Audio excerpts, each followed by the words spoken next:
नमस्कार, आपका स्वागत है। BSTV देख रहे हैं आप। मैं हूं आपके साथ विवेक पांडे और वक्त हो चला है पंच का, यानी कि दिन भर की 5 बड़ी खबरें लेकर एक बार फिर से हाजिर हैं आपके बीच। तो चलिए, अब आ रही हैं आपकी स्क्रीन पर शाम 5 बजे की 5 बड़ी खबरें। भविष्य के वैज्ञानिक विज्ञान दिवस में शामिल होने मुख्यमंत्री डॉक्टर मोहन यादव भोपाल में थे और इसके साथ ही साथ उन्होंने स्कूल कॉलेज के उन वैज्ञानिकों से मुलाकात की जो भविष्य के वैज्ञानिक हैं, जो मध्य प्रदेश का नाम रोशन करेंगे, देश का नाम रोशन करेंगे। और इसके पीछे मुख्यमंत्री डॉक्टर मोहन यादव की जागरूकता भी शामिल है, क्योंकि स्वयं उच्च शिक्षा मंत्री रहते मुख्यमंत्री डॉक्टर मोहन यादव ने कई तरह के नवाचार किए थे और कई तरह के नवाचार में अपने प्रयोगों को सामने लाने का भी कार्य था, जिससे छात्रों का न केवल मनोबल बढ़े बल्कि साथ ही साथ उनको अपने करियर के अवसर ज्यादा से ज्यादा प्राप्त हों। और मुख्यमंत्री के तौर पर भी डॉक्टर मोहन यादव उसी परिपाटी को आगे बढ़ा रहे हैं। इसीलिए पहले छात्रों से मुलाकात की, उनके प्रयोगों को देखा और फिर बताया कि कैसे आप अपना कंट्रीब्यूशन देश प्रदेश को कर सकते हैं, कैसे आप अपना कंट्रीब्यूशन एग्रीकल्चर को कर सकते हैं, किसान भाइयों को कर सकते हैं और किस तरह से आप एक बड़ा कंट्रीब्यूशन दे सकते हैं। इसके साथ ही साथ आज प्रदेश के मुखिया डॉक्टर मोहन यादव किसान महासम्मेलन में शामिल होने सागर के गड़ाकोटा पहुंचे और यहां पर पशु मेले का उद्घाटन किया। किसान महासम्मेलन में वे शामिल भी हुए और कहा कि बुंदेलखंड वो क्षेत्र है जहां पत्थर उठाओ तो हीरा निकलता है, यानी कि वो जिक्र कर रहे थे पन्ना की धरती का। बुंदेलखंड की उन्होंने जमकर तारीफ भी की और बुंदेलखंड में विकास कार्यों के लिए पीएम मोदी का आभार भी जताया और कहा कि प्रधानमंत्री नरेंद्र मोदी को बुंदेलखंड से बेहद प्यार है। इसके साथ ही साथ 2 बड़ी खबरें छत्तीसगढ़ से होंगी। आज छत्तीसगढ़ विधानसभा के बजट सत्र का चौथा दिन रहा। सदन में गहमा गहमी तो देखने को मिली ही, विपक्ष के सवाल भी शामिल रहे, लेकिन साथ ही साथ सरकार की ओर से अभी सामने आए। सदन में गहमा गहमी के दौरान दरअसल 20 से ज्यादा कांग्रेसी विधायकों की जिस प्रकार से निलंबित की कार्यवाही की गई, इसे लेकर भी विपक्ष काफी नाखुश दिखाई दिया और जमकर नारेबाजी भी की गई। अब आपको ये भी बता दें कि सदन में कई सवाल ऐसे भी खड़े हुए जिसमें सत्ता पक्ष के विधायक ही अपनी सरकार से सवाल पूछ रहे हैं, यानी कि विपक्ष के वॉकआउट के बावजूद भी सदन में इस तरह के सवाल जवाब का सिलसिला जारी रहा। छत्तीसगढ़ में कांग्रेस ने अपने पूर्व विधायकों पर अब कार्रवाई का हंटर चलाने का फैसला ले लिया है, जिसमें कुलदीप जुनेजा का नाम सामने आ रहा है और इसमें अमरजीत भगत का भी नाम सामने आ रहा है। अमरजीत भगत जो कि भूपेश बघेल सरकार में मंत्री भी थे, यानी बड़े नेता हैं। अमरजीत भगत पर भी कार्रवाई हो सकती है, पार्टी विरोधी कृत्य पर कार्रवाई हो सकती है। जानकारी ये मिल रही है कि पीसीसी ने आज प्रेस कॉन्फ्रेंस के बाद जो जानकारी दी है ये है कि एआईसीसी को बाकायदा कार्रवाई के लिए लेटर भेजा जाएगा और साथ ही साथ बिलासपुर मामले को लेकर भी कार्रवाई हो सकती है, यानी कि अलग अलग जो घटनाएं सामने आई थी उसको लेकर फिलहाल प्रदेश कांग्रेस कमेटी काफी सख्त दिखाई दे रही है। और आज की अंतिम खबर है जबलपुर से बड़ा घोटाला पर बड़ी कार्रवाई हुई है। 5 करोड़ से ऊपर का ये जो घोटाला है, इसकी पूरी जानकारी हम आपको देंगे। यह है शाम 5 बजे की 5 बड़ी खबरें इस वक्त आपके स्क्रीन पर।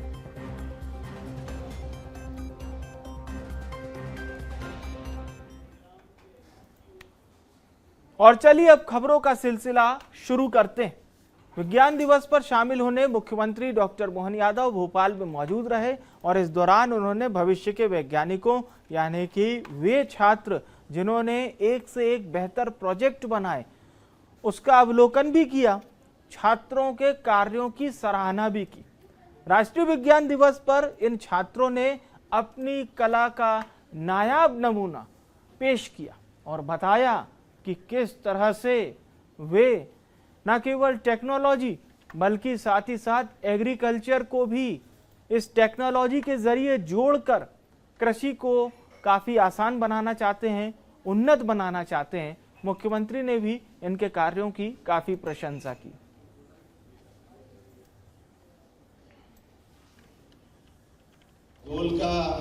खगोल में विश्वास करने वाला विज्ञान का कौन सा देश है जिसको ये सब मालूम है कितने साल तक पृथ्वी की परिक्रमा सूर्य करता है, सूर्य की परिक्रमा पृथ्वी करती है, इसका हिसाब लगाने में विदेश वाले घूम रहे थे। तो ये गुरुत्वाकर्षण का नियम हर भारी चीज हल्की को अपनी तरफ खींचती है, इसलिए ये आकर्षण और ऐसे सारे रहस्यों को अपने बीचों में से जो सृष्टि प्रकृति के साथ बिखरे हुए उनको अपने रहस्यों को खोलते हुए अपने सामने रखने के आधार पर प्रयास करने का नाम विज्ञान है। इसलिए विज्ञान दिवस की बधाई मेरी अपनी ओर से आप सबको शुभकामनाएं। और भोपाल से हमारे सहयोगी रंजन हमारे साथ इस वक्त लाइव जुड़ रहे हैं। रंजन, ये मुख्यमंत्री डॉक्टर मोहन यादव के कार्य करने का तरीका ही है कि एप्रिसिएशन यानी कि हौसला बढ़ाइए उन छात्रों का जो एक से एक बेहतर मॉडल पेश कर रहे हैं, और वो इंटरेक्ट होके ये भी बता रहे हैं कि आप किस तरह से देश और मध्य प्रदेश को एक बड़ा कंट्रीब्यूशन दे सकते हैं।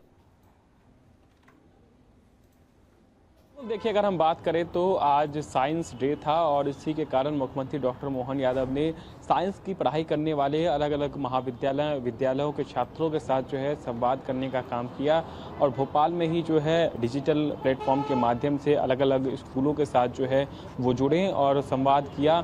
और सीधे तौर पर मुख्यमंत्री डॉक्टर मोहन यादव ने जो भी विद्यार्थी साइंस के क्षेत्र में काम कर रहे हैं, जो भी मशीनें उन्होंने बनाई है, उसकी प्रशंसा करते हुए आज मुख्यमंत्री डॉक्टर मोहन यादव नजर आए। खुद वो अलग अलग स्टॉल पर गए जहां पर विद्यार्थियों ने जो गैजेट्स बनाए थे, जो मशीनें बनाई थी, उसकी तारीफ की है मुख्यमंत्री डॉक्टर मोहन यादव ने और कहा है कि साइंस के क्षेत्र में कई सारी संभावनाएं हैं, क्योंकि आप देखेंगे तो आने वाला भविष्य जो है वो साइंस का ही है और लगातार मशीनों के माध्यम से लोगों के कामों को आसान करने का काम जो है लगातार सरकार की तरफ से भी प्रयास किया जा रहा है और जितने भी वैज्ञानिक हैं वो भी जो है अब लगातार शोध कर रहे हैं। तो ऐसे में रिसर्च के क्षेत्र में अगर आप देखेंगे तो जितने भी वैज्ञानिक काम कर रहे हैं उनको प्रोत्साहित करने का काम जो है मुख्यमंत्री डॉक्टर मोहन यादव ने किया और कहा कि आप आगे बढ़िए और सरकार भी जो है आपके साथ है और जितना मदद हो सकता है वो सरकार की तरफ से किया जा रहा है। और जितने भी विद्यार्थियों ने आज बेहतर गैजेट्स बनाए थे उसका अवलोकन भी जो है आज मुख्यमंत्री डॉक्टर मोहन यादव ने किया। यानी कह सकते हैं जो साइंस के विद्यार्थी हैं वो अपने क्षेत्र में आगे बढ़ सके और उसके लिए सरकार लगातार उनको प्रोत्साहित करने का भी काम कर रही है। तो खुद मुख्यमंत्री डॉक्टर मोहन यादव ने कई सारे छात्रों की प्रशंसा की है। बिल्कुल सही कहा आपने। बने रहिएगा रंजन हमारे साथ, एक बार फिर से आपका रुख कर रहे हैं। और चलिए खबरों में आगे बढ़ते हैं। मुख्यमंत्री डॉक्टर मोहन यादव आज सागर दौरे पर रहे, जहां उन्होंने किसान महासम्मेलन में शिरकत की, पशु मेले का शुभारंभ भी किया। और प्रमुख बात यह है कि यहाँ पर मुख्यमंत्री डॉक्टर मोहन यादव ने कहा कि मैं आज जिस धरती पर आया हूँ ये वो धरती है जहाँ पर अगर कोई पत्थर उठाए तो हीरा निकलता है। इसके साथ ही साथ मुख्यमंत्री ने बुंदेलखंड का महत्व भी बताया और ये भी कहा कि बुंदेलखंड के विकास के लिए किस तरह से पीएम मोदी प्रयासरत हैं। प्रधानमंत्री नरेंद्र मोदी का बुंदेलखंड से एक खास रिश्ता है और बुंदेलखंड को वे बेहद प्यार करते हैं। खास रिश्ता है मोदी जी का। हमारा हीरा खदान से तो हम निकालते हैं, लेकिन दुनिया के अंदर अपनी चमक बिखेरने के लिए गुजरात से जाता है। ये आनंद भी नरेंद्र मोदी जी की राज्य से आता है और इसी के कारण से उनने जैसे अपने जीवन में एक एक करके लोगों को आगे निकालने का अपने ढंग से तरीका बनाया। हमारे बीच जब देखो तब पिद्दी ने पिद्दी का शोरबा, वो सड़ावा पाकिस्तान, जब देखो जब आंख दिखाता क्या नहीं दिखाता था। कभी इस सैनिक को मार जाए, कभी उसका सिर काट के ले जाए, कभी क्या हो जाए, कभी क्या हो जाए। मैं बुंदेले वीरों के बीच बोल रहा हूं। यशस्वी प्रधानमंत्री ने सरकार बनाई, अब पाकिस्तान की हवा खराब है, जो हमारे मोदी जी का वर्तमान का योगदान। जब से प्रधानमंत्री बने घर में घुस के मारने का रिकॉर्ड यशस्वी प्रधानमंत्री के द्वारा बनाया गया है। ये हमारा गौरव की बात है। हमारे देश के सेना, हमारे देश का जवान, हमारे देश का किसान, किसी के जीवन में कोई कष्ट आ जाए, कोई मदद करे ना करे, लेकिन सबसे पहले डंके की चोट कोई आता आगे, उनका नाम है नरेंद्र मोदी। हमें इस बात का गर्व है। और इस खबर पर हमारे साथ जुड़ चुके हैं हमारे सहयोगी रंजन भगत जी। रंजन, जिस प्रकार से धारा प्रभाव मुख्यमंत्री डॉक्टर मोहन यादव पहले तो बुंदेलखंड पर थे, फिर थोड़ा चैप्टर इंटरनेशनल हो गया और बता रहे हैं कि किस प्रकार से पीएम मोदी का नाम सुनते ही पाकिस्तान की बिल्कुल हलक सूख जाती। खैर, ये दूसरा विषय। बहरहाल आज किसानों के लिए एक अच्छा दिन था। पशु मेले का भी उद्घाटन किया और किसान महासम्मेलन में भी शिरकत की सीएम मोहन ने। जी बिल्कुल, देखिए आज मुख्यमंत्री डॉक्टर मोहन यादव ने किसान महासम्मेलन में जो है शिरकत की है और उन्होंने एक बहुत बड़ी बात कही है कि कोई भी व्यक्ति जो है बुंदेलखंड में जो रहता है वो अपनी ज़मीन जो है वो ना बेचे, क्योंकि आने वाला समय जो है वो बुंदेलखंड का है। और लगातार सरकार ये प्रयास कर रही है कि बुंदेलखंड का विकास नए सिरे से कैसे हो सके, क्योंकि बुंदेलखंड की धरती जो है वो काफ़ी उपजाऊ है। और सरकार ने जिस तरीके से पार्वती, काली सिंध और कई सारी परियोजनाओं के माध्यम से जो है बुंदेलखंड के विकास कार्य को जो है लगातार गति देने का काम किया है। और इसलिए मुख्यमंत्री डॉक्टर मोहन यादव ने कहा कि किसान जो है वो अपनी ज़मीन ना बेचे, अपने फसल को जो है उगाए, वो यथासंभव प्रयास करे। और अगर कोई भी प्रयास होता है तो सरकार की तरफ से भी किया जा रहा है, क्योंकि आप देखेंगे तो गेहूं की खरीदारी पर 2700 रुपये जो है जो सरकार के द्वारा दिया जा रहा है। इसके अलावा किसान सम्मान निधि की जो योजना है उसके तहत भी किसान को लाभान्वित जो है वो किया जा रहा है। तो ऐसे में कह सकते हैं किसानों के हित में लगातार जो है सरकार बड़े फैसले लेते हुए नजर आती है। बिल्कुल सही कहा आपने, किसानों के लिए बड़े फैसले लिए जा रहे हैं और उसी की कड़ी में इस तरह के कार्यक्रम का होना हमें बताता है। बहुत बहुत शुक्रिया आपका तमाम खबरों पर दर्शकों तक जानकारी पहुंचाने के लिए। और चलिए अब बात करेंगे छत्तीसगढ़ की। आज जिस प्रकार से सदन की कार्यवाही देखने को मिली है वो बहुत ही नायाब रही, जिसमें विपक्ष के सवाल तो थे ही थे, प्लस साथ ही साथ सत्ता पक्ष के जो जवाब भी सामने आए। बहरहाल अब आपको एक अपडेट ये भी दे देते हैं कि बजट सत्र के चौथे दिन कार्यवाही को स्थगित कर दिया गया है। अब सदन की कार्यवाही 3 मार्च को शुरू होगी और आपको ये भी बता दें सुबह 11 बजे तक के लिए ये कार्यवाही स्थगित है, यानी कि अब सीधे जब बजट पेश किया जाएगा उस दिन सदन की कार्यवाही फिर से शुरू होगी। साइबर क्राइम और डिजिटल अरेस्ट का मामला आज खूब गूंजा। अब कांग्रेसियों ने सदन के अंदर भी हंगामा किया तो सदन के बाहर भी कांग्रेसियों का हंगामा देखने को मिला। हालांकि सत्ता पक्ष की ओर से तमाम सधे हुए जवाब दिए गए। सीएम साय ने भी मोर्चा संभाला और आज सधे हुए जवाब दिए, लेकिन कांग्रेस ने कई तरह के सवाल भी खड़े किए। एक वक्त स्थिति ऐसी भी देखने को मिली कि जो विपक्ष के विधायक हैं वो सदन के बाहर हंगामा करने लगे निलंबन कार्यवाही पर। तो ये प्रमुख झलकियां आज के सदन की कार्यवाही की रही। बहरहाल अब आज 28 फरवरी है। अब दोनों ही पार्टी के विधायकों को 1 मार्च और 2 मार्च का पूरा समय मिलेगा अपनी तैयारी का, क्योंकि बजट पेश किया जाएगा, उसे लेकर कई तरह के सवाल विपक्ष के होंगे और सत्ता पक्ष पर भी ये जिम्मेदारी होगी कि उसके विधायक किस तरह से विपक्ष के सवालों का जवाब देते हैं। अब सीधे रायपुर का रुख करते हैं। हमारे सहयोगी शिवम इस वक्त हमारे साथ लाइव जुड़ रहे हैं। शिवम, अलग अलग झलकियां आज सदन के अंदर से भी देखने को मिली तो सदन के बाहर से भी देखने को मिली। चरणदास महंत के नेतृत्व में विपक्षी विधायक प्रदर्शन कर रहे थे। आज संसदीय कार्य मंत्री को यह भी कहना पड़ गया कि भाई परिपाटी तो मत बदलिए, प्रश्नकाल को कौन स्थगित करवाता है, ऐसा चलेगा तो कैसे होगा। लेकिन क्या क्या कुछ हुआ, कुछ प्रमुख झलकियां आज की बताइए जी। जी बिल्कुल, देखिए आज छत्तीसगढ़ विधानसभा बजट सत्र का चौथा दिन रहा है और कार्रवाई शाम 4 बजे से सोमवार 3 मार्च सुबह 11 बजे तक के लिए स्थगित कर दी गई। लेकिन आज का जो बजट सत्र रहा बेहद ही हंगामेदार माना जा रहा है, क्योंकि कल देर रात की अगर बात करें तो प्रदेश अध्यक्ष दीपक बैज के घर में दंतेवाड़ा की पुलिस पहुंचती है और इसको लेकर के कांग्रेस आरोप लगाती है कि उनके ऊपर निगरानी की जा रही है, उनकी रेकी की जा रही है। और ये सब इसलिए हो रहा है क्योंकि जिला पंचायत और जनपद पंचायत में कांग्रेस की स्थिति अच्छी है। इसी विषय को लेकर के आज विधानसभा का प्रश्नकाल शुरू होने ही वाला था कि उससे पहले ही कांग्रेसी विधायकों ने हंगामा शुरू कर दिया। प्रश्नकाल शुरू होने का मौका ही नहीं मिला, जबकि जो स्पीकर है जो रमन सिंह है वो कहीं ना कहीं इसकी व्यवस्था अलग से देने वाले थे, शून्यकाल में देने की व्यवस्था देने की बात भी कह रहे थे, लेकिन कांग्रेसी विधायक जो है बिना किसी बात को सुने हंगामा करते रहे। इसके बाद सदन से बाहर भी आ गए और सदन के बाहर पहुंचते ही वो गांधी प्रतिमा के सामने पहुंचते हैं और वहां पे भी नारेबाजी की जाती है, तमाम प्रदर्शन किया जाता है और ये कहा जाता है कि बीजेपी जो है वो शासन प्रशासन का दुरुपयोग करती हुई नजर आ रही है। इसके बाद जैसे ही चरणदास महंत मीडिया से बात करते हैं तभी उन्होंने ये ऐलान किया था कि आज जो दिन भर सदन की कार्रवाई रहेगी उसमें किसी भी कांग्रेस विधायक का जो सम्मिलित होता है वो नहीं होगा और इस चीज को लेकर के पूरा दिन कार्रवाई में किसी भी कांग्रेस विधायक सम्मिलित नहीं होगा। इस चीज को लेकर के फिर बैठक भी की जाती है डॉक्टर चरणदास महंत के कमरे में, जो उनका ऑफिस है विधानसभा परिसर में, वहां पर बैठक भी की जाती है। कांग्रेस विधायकों की बैठक में ये निर्णय होता है कि जो आगे आने वाली गतिविधियां हैं या जो विरोध करना है बीजेपी का। अब ये देखना होगा किस तरह से कांग्रेस के विधायक अपनी रणनीति बनाते हैं, लेकिन इस बार शिवम सदन के अंदर कुछ ऐसा भी दिखाई दे रहा है कि बीजेपी के विधायक मतलब ऐसा लग रहा है विपक्ष तो वॉकआउट कर जा रहा है लेकिन वो कमी महसूस नहीं होने दे रहे कहीं ना कहीं।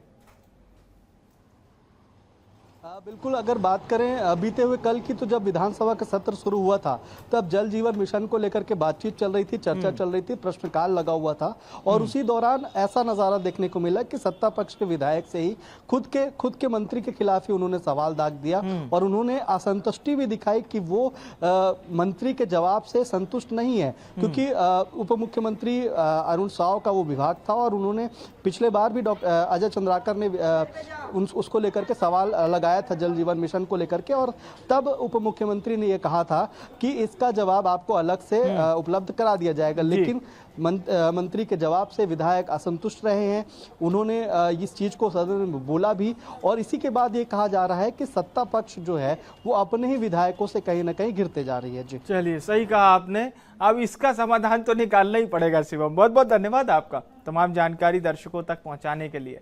और चलिए खबरों में आगे बढ़ते हैं। आज कांग्रेस की एक बड़ी बैठक हुई, जो विरोध के स्वर निकाय चुनाव में देखने को मिले थे, जो विरोध के स्वर जिस प्रकार से टिकट वितरण हो, कांग्रेस की करारी हार हो, देखने को मिला था। ऐसा लग रहा है जैसे कि उससे पार पाने की योजना कांग्रेस ने बना ली है। आप कह सकते हैं कि देर तो आए लेकिन दुरुस्त आए। अब देर इसलिए आए कि जब विरोध के स्वर चल रहे थे, दीपक बैज के पुतले फूंके जा रहे थे, खरीद फरोख्त के आरोप लग रहे थे, तब कांग्रेस प्रदेश कार्य समिति की ये जो बैठकें हैं क्यों नहीं हो रही थी? उस वक्त आनन फानन में कार्रवाई के लिए कोई तैयार क्यों नहीं हुआ? सिर्फ बयानबाजियों से काम चला लिया गया। लेकिन अब जब हाथ से सब कुछ चला गया है, कांग्रेस सबसे पहले उपचुनाव हार गई, कांग्रेस उसके बाद निकाय में 10 की 10 निगम हार गई। जो कांग्रेस रमन सिंह सरकार में निगम में ठीक प्रदर्शन के लिए जाने जाती थी, उसका प्रदर्शन इस बार बेहद खराब रहा। अब तक का सबसे खराब प्रदर्शन कांग्रेस ने किया। कार्यकर्ता कह रहे हैं कि टिकट को बेचा गया, लेकिन कांग्रेस इस बात को सुनने को तैयार नहीं थी। अब दो प्रमुख नाम, कुलदीप जुनेजा और अमरजीत भगत, ये दो नाम है जिन पर कार्रवाई हो सकती है। सीधे रायपुर का रुख करेंगे और इस खबर को और विस्तार से बताते हैं। हमारी सहयोगी करिश्मा सोनी इस वक्त हमारे साथ लाइव जुड़ रही है। करिश्मा, जितना बुरा हो सकता था हो गया, ये बात कांग्रेस भी जानती है, स्वीकार नहीं करेगी लेकिन जानती है। अब चलिए कार्रवाई का हंटर चला देते हैं। कुछ ऐसी ही रही आज की बैठक या कुछ बड़ा कांग्रेस करेगी? देखिए, बिल्कुल विवेक, कांग्रेस पार्टी के हालात तो इस तरीके के हो गए हैं कि अब क्या फायदा जब चिड़िया चुग गई खेत, क्योंकि लगातार जब कांग्रेस पार्टी को अपने पार्टी के कार्यकर्ताओं से, नेताओं से, वरिष्ठ नेताओं से मंथन करने की जरूरत थी, कांग्रेस पार्टी को जब अपने कार्यकर्ताओं की सुनने की जरूरत है, टिकट वितरण में जो जमीनी स्तर से जुड़े हुए कार्यकर्ता है जो लगातार कांग्रेस पार्टी के लिए काम करे, उनकी सुनने की जरूरत थी, तब पार्टी ने सारी चीजों को दरकिनार किया और लगातार बैठकें की। टिकट वितरण के बाद जो है किस तरीके से अफरा तफरी अफरा-तफरी कांग्रेस पार्टी में मची और लगातार इस्तीफों का सिलसिला चला। अब उसके बाद जो है सबसे पहले विधानसभा चुनाव, लोकसभा चुनाव, रायपुर का जो बाई इलेक्शन था वो, और अब उसके बाद निकाय चुनाव में भी जो लगातार कांग्रेस पार्टी को हार मिली है। उसके बाद कार्य समिति की बैठक जो है आज कांग्रेस पार्टी ने की है। तो कितना लंबा समय कांग्रेस पार्टी ने ले लिया इस बैठक को करने में। साथ ही में अगर आज की इस बैठक की बात की जाए तो कार्यवाही का हंटर जो है अब जल्द ही कांग्रेस पार्टी अपने नेताओं पर चलाने वाली है, क्योंकि जो स्थिति कांग्रेस पार्टी की हार के बाद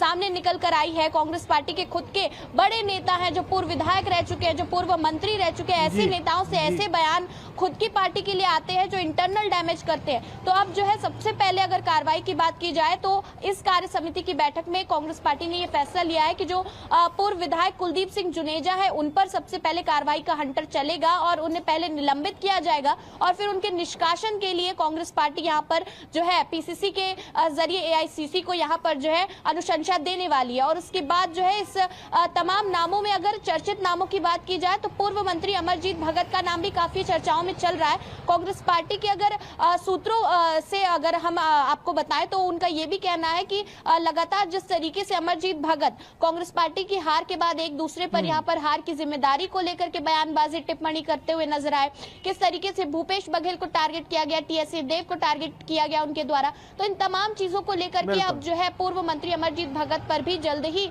यहाँ पर कार्रवाई होने की संभावनाएं बनी हुई है। इसके साथ बिलासपुर की भी आप बात मैं आपको बता दूं कि बिलासपुर में कांग्रेस पार्टी की स्थिति जो अंतर कलाएं देखने को मिल रही है विवेक, उसे लेकर के भी अब कांग्रेस पार्टी काफी ज्यादा एक्शन मोड में आ चुकी है।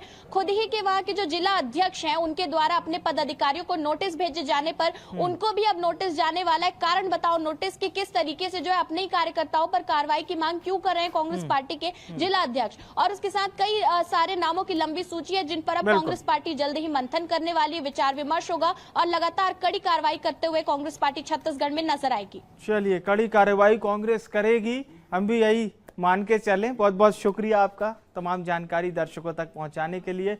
और अब बड़ी खबर जबलपुर से है। जी हाँ, यहाँ पर वेयर हाउस के नाम पर कैसे घोटाला किया जा रहा था और सरकार को चूना लगाया जा रहा था, इसे भी समझिए, क्योंकि ये हालांकि पूरे मामले में अब कार्रवाई कर ली गई है। मां रेवा वेयर हाउस मझौली जबलपुर का ये मामला है। धान उपार्जन में साहब ये बड़ा घोटाला सामने आया है और इसे समझिए 2268 मीट्रिक टन, आप इस संख्या को बेहतर समझ सकते हैं, इतनी संख्या में धान को गायब किया गया। 22 लोगों के खिलाफ एफआईआर करवाई गई थी। 5 सेवा सहकारी समितियों में धान गायब किया गया और फिलहाल इस पूरे मामले में कार्रवाई की गई है और ये भी पता किया जा रहा है कि कब से इस तरह का घोटाला चल रहा था। एफआईआर हुई है 5 थानों में, जिसमें पनागर थाने की नर्मदा एग्रो जिनके संचालक है अजय दत्त मिश्रा, मझौली थाना में मां वेयर हाउस और जय भवानी वेयर हाउस के ऊपर, कटंगी में गुरुजी वेयर हाउस के ऊपर, आधारताल के महाराजपुर में सुभी एग्रो के ऊपर कुल इनके द्वारा 2268 मीट्रिक टन धान का घोटाला किया गया है, जो करीब 5.21 करोड़ रुपए का बनता है। इन सभी के खिलाफ विभिन्न थानों में आपराधिक मामला धोखाधड़ी का दर्ज कर लिया गया है। कुछ लोगों को इसमें हिरासत में भी ले लिया गया है और कुछ लोगों को पकड़ने हेतु टीम लगाई गई है और जल्द ही इसमें सभी आरोपियों को गिरफ्तार कर उनसे पूछताछ कर और भी जो संलिप्त आरोपी हैं उनका नाम उजागर करके इसमें आगामी वैधानिक कार्रवाई की जाएगी। और चलिए अब लास्ट में आपको एक ऐसी खबर दिखाते हैं जिसमें आपको ये समझने पर मजबूर कर देगी कि ताकत का होना तो अच्छा है, लेकिन ताकत का प्रयोग कैसे करना चाहिए इसे भी देखिए। तो जंगल का ये नज़ारा है जहां पर टाइगर दिखाई दे रहे हैं और सामने है बाइसन का झुंड। टाइगर पूरी ताकत के साथ बाइसन के झुंड पर हमला करता है, लेकिन बाइसन वहां से रफूचक्कर हो जाती है। यानी कि ताकत होना अच्छी बात है, चपल होना अच्छी बात है, लेकिन उसके साथ ही साथ ताकत और चपलता का समन्वय जब एक साथ आए और टाइमिंग बेस्ट हो तभी सब कुछ ठीक हो सकता है, नहीं तो ऐसे ही आपको तस्वीरें दिखाई देंगी। ये वीडियो है सतपुड़ा टाइगर रिजर्व का और इसे वन प्रबंधन द्वारा ही सोशल मीडिया पर पोस्ट किया गया।